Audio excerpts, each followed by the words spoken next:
Assalamualaikum warahmatullahi wabarakatuh. Alhamdulillah, selalu kita memuji Allah, Tuhan semesta alam, yang memberikan kepada kita rizki, yang memberikan kepada kita nikmat sehat dan segala kebutuhan lain yang kita butuhkan. Semua telah disediakan oleh Allah Subhanahu wa taala. Mari kita ucapkan alhamdulillah atas segala nikmat tersebut. Salawat dan salam kita haturkan kepada baginda Rasulullah Muhammad sallallahu alaihi wasallam dengan sering-sering membaca salawat kepada beliau. Allahumma shalli ala sayyidina Muhammad wa ala alihi wa ashabihi ajma'in. Baiklah, pada video kesempatan kali ini saya akan menampilkan bagaimana praktek wudu yang benar. Kenapa ini sangat penting? Karena sahnya sholat seseorang itu ditentukan dengan sahnya wudhu seseorang. Apabila wudhunya tidak benar, maka otomatis sholatnya pun tidak benar. Baik, sebelum itu ada beberapa hal yang harus diperhatikan. Yang pertama itu, gunakanlah air secukupnya, tidak berlebihan. Jadi yang sedang-sedang saja airnya, tidak terlalu deras. Kemudian yang perlu diperhatikan lagi adalah sunnah-sunnah wudhu. Sunnah itu maksudnya sesuatu yang apabila dikerjakan mendapat pahala, yang ditinggalkan tidak apa-apa. Tetapi coba sekarang kita ubah pemikiran bahwasanya apabila ditinggalkan itu tidak apa-apa, kita ubah menjadi apabila ditinggalkan itu rugi. Jadi sesuatu yang sunnah itu kalau bisa jangan ditinggalkan. Adapun sunnah wudu yaitu membasuh sela-sela jari.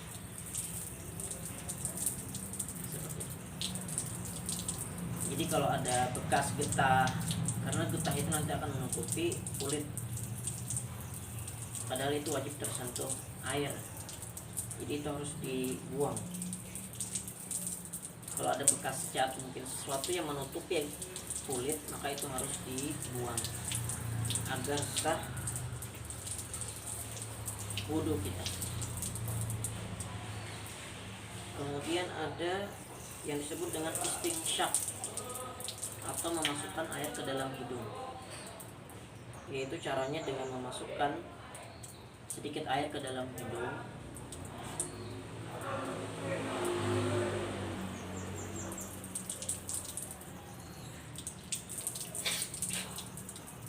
dengan menggunakan tangan kanan. Kemudian yang disebut dengan istinsyaq itu adalah membuang air tadi melalui tangan kiri. Ini sunnah. Kemudian kumur-kumur.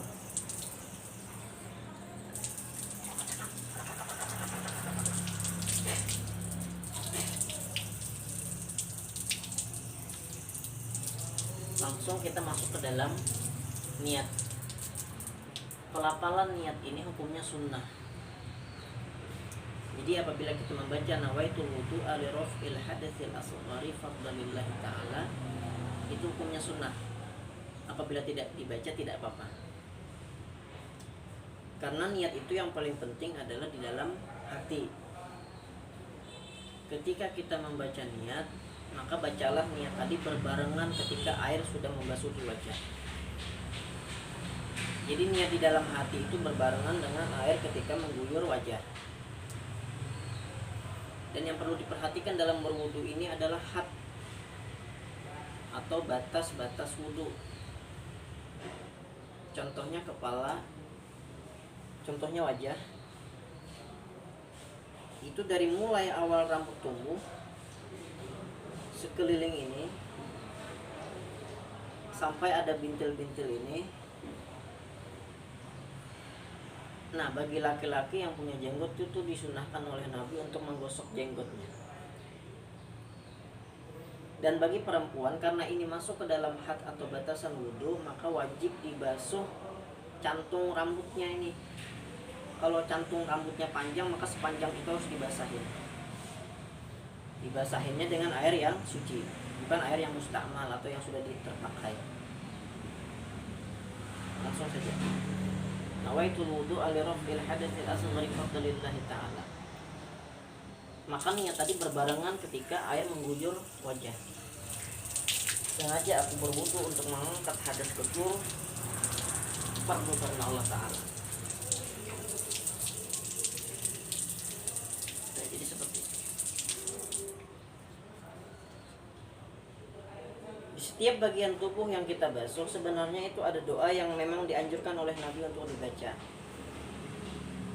Kalau mau versi bahasa Arabnya silahkan cari bahannya di internet. Mungkin ada doa-doa ketika basuh wajah, Allahumma biyad wajhi, ya Allah putihkan wajah saya.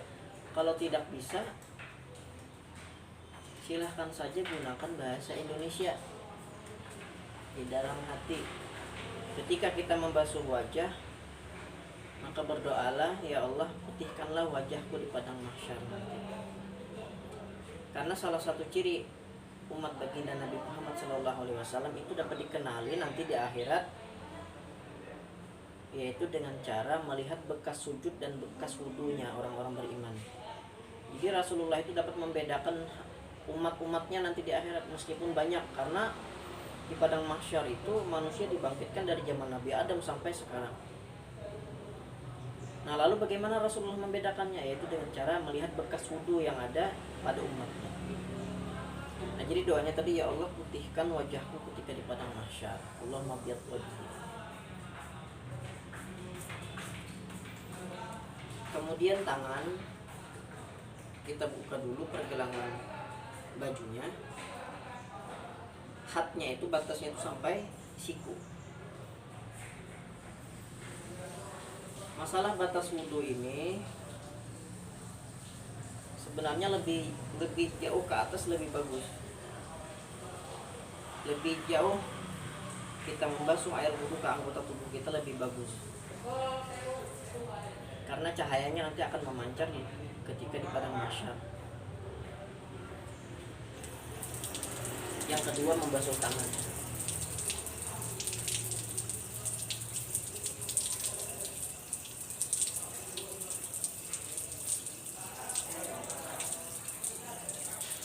Sunnahnya 3 kali berkali-kali. Lebih dari 3 hukumnya makruh karena dianggap berlebihan dan mubazir air. Jadi gunakanlah air seperlunya. Kemudian yang ketiga, kepala.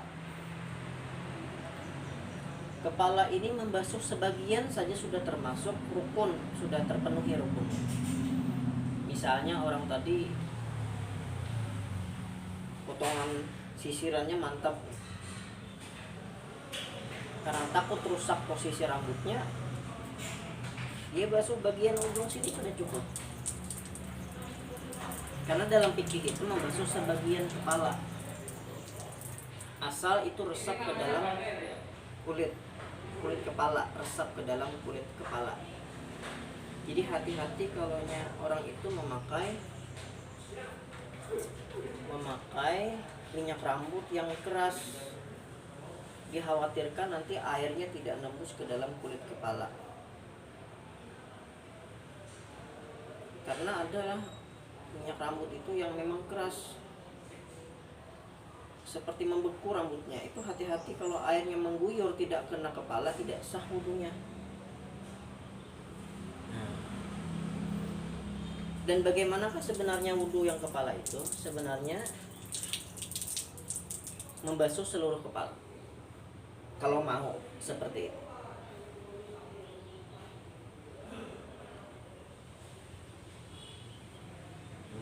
Tapi separuh kepala itu sudah cukup, asal mengenai rambut dan kulit kepala. Kemudian selanjutnya adalah telinga. Telinga ini cara membasuhnya adalah seperti ini. Jadi di dalam dibersihkan dan digosok dari luar juga seperti ini, berulang-ulang. Sebelahnya pun seperti itu.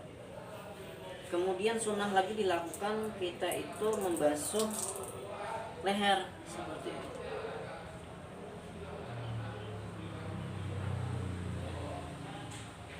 Jadi seperti yang saya katakan tadi, bahwasanya setiap anggota tubuh yang dibasuh itu memiliki doanya. Intinya doa-doa yang baik lah. Untuk wajah tadi minta berikan cahaya di padang mahsyar. Kemudian di tangan itu minta kepada Allah agar tangan ini bisa kita gunakan untuk yang kebaikan-kebaikan saja. Dicegahlah kepada perbuatan tangan yang tidak baik. Jadi kanan minta yang baik, yang kiri minta yang dijauhkan dari yang tidak baik. Kepala ini kita memohon kepada Allah agar Allah itu memberikan kita naungan di padang mahsyar. Karena la zilla illa zilluh. Karena pada hari itu tidak ada naungan kecuali naungan miliknya Allah. Bayangkan matahari hanya beberapa jengkal dari kepala kita. Jika Allah tidak melindungi kita dengan naungannya, tidak, kita akan kepanasan. Luar biasa panas waktu itu. Kita saja sekarang ini yang bermil-mil jauhnya dari matahari masih panas, apalagi yang hanya berjengkal-jengkal dari kepala kita di padang mahsyar. Oleh karena itu kita ketika membasuh kepala ini di dalam wudu, kita berdoa, ya Allah, berikanlah naungan, karena pada hari itu tidak ada yang bisa memberikan naungan kecuali hanya Engkau, ya Allah.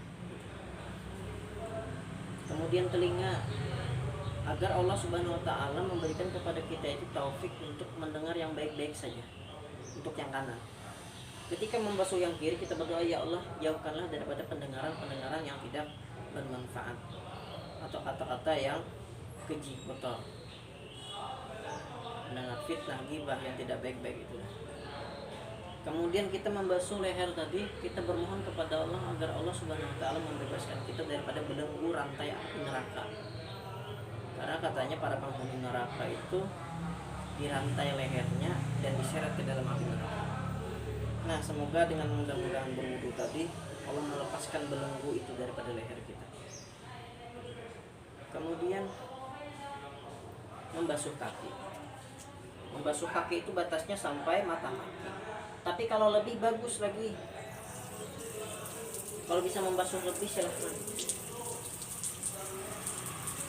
Karena nanti akan menjadi cahaya di padang mahsyar. Apa doanya? Ya Allah, ketika kita membasuh kaki kanan, kita berdoa, ya Allah, langkahkanlah kaki ulun ini, kaki saya ini ke tempat-tempat yang Engkau sukai, ke masjid, ke majelis zikir, majelis ilmu, tempat-tempat yang baiklah. Dan ketika membasuh kaki yang kiri, kita berdoa, ya Allah, janganlah langkah saya ini ke tempat-tempat yang tidak Engkau sukai atau Engkau murkai. Nah, setelah itu kita berdoa menghadap kiblat, dan ini hukumnya sunnah. Tidak menghadap kiblat tidak apa-apa, tapi sunnah. Tadi sayang kalau ditinggalkan, pahalanya itu yang kita cari.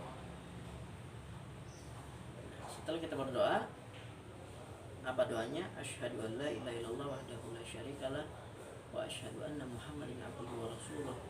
Allahumma ij'alni minat tawwabin wa ij'alni minal mutatahhirin wa ij'alni min ibadikas shalihin. Ya Allah, yang pertama tadi syahadat, bersaksi bahwasanya tiada Tuhan selain Allah dan tiada sekutu baginya, dan aku bersaksi bahwasanya Nabi Muhammad adalah hamba dan utusan Allah. Ya Allah, jadikanlah saya termasuk orang-orang yang bertaubat, termasuk orang-orang yang bersuci, dan jadikanlah saya termasuk orang-orang yang beribadah, beramal soleh. Amin. Barangkali hanya ini yang dapat saya sampaikan, mudah-mudahan bermanfaat bagi kita semua. Terima kasih atas perhatiannya. Wassalamualaikum warahmatullahi wabarakatuh.